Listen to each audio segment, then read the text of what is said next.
My appendix bursts, my parents, my brother, and even my fiancé are all too busy celebrating my sister's birthday. I'm outside the operating room, frantically calling every family member I can think of to sign the consent form, but every call is either ignored or hung up on. After hanging up on me, my fiancé, Joel Graham, texts back. Sophie, stop being dramatic. It's Yvette's 18th birthday today. Whatever it is can wait until after the party. I quietly set my phone down and sign the consent form myself. It's the 99th time they've chosen Yvette Norton, my sister, over me. This time, I choose not to care. I'll stop letting their favoritism hurt me. Instead, I'll do everything they ask of me without complaint. They'll all think I finally learned to be obedient, and they'll never realize that I'm preparing to leave them for good. I stayed in the hospital for 3 days, and for those 3 days, my phone stayed silent. I didn't receive a single call from my family. I didn't call anyone either. I didn't scroll through their Instagram feeds like I used to, trying to keep up with every little update in their lives.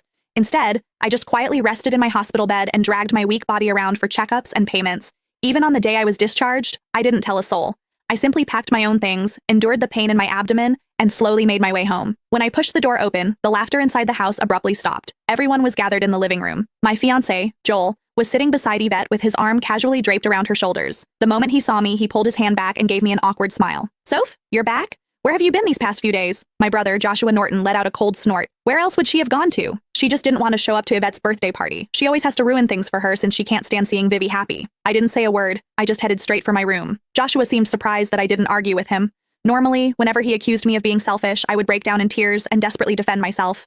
But this time, I'd kept quiet. My mom rushed over to me with a glass of juice. Sophia, we were so busy with Vivi's birthday the other day that we missed your calls. Don't be mad at us, okay? She placed a glass of mango juice in my hand. Although my heart had long since stopped expecting anything, it still ached faintly. I was allergic to mangoes, but Yvette loved them. There was always mango-flavored food and drinks in the house because of that.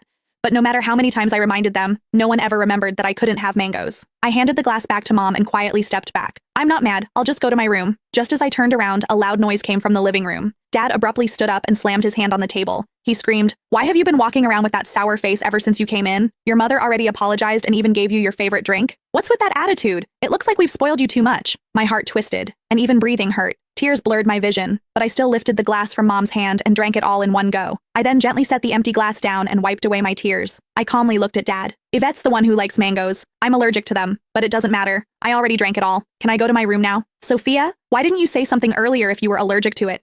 Who told you to drink it? You're so stubborn. Mom panicked and quickly patted my back. Dad looked embarrassed, but he still harshly replied, "You could have just explained yourself. You've always had that unlikable attitude. You're nothing like Vivi. She knows how to communicate." Yvette's voice drifted over from the couch. "Dad, don't say that about Sophia. You'll make her sad." She sounded gentle, but the smugness in her eyes was impossible to hide. Yvette had always used my dullness to highlight her perfection. No matter what it was, she loved comparing herself to me. She would only be satisfied when she got to trample me. I should have felt hurt,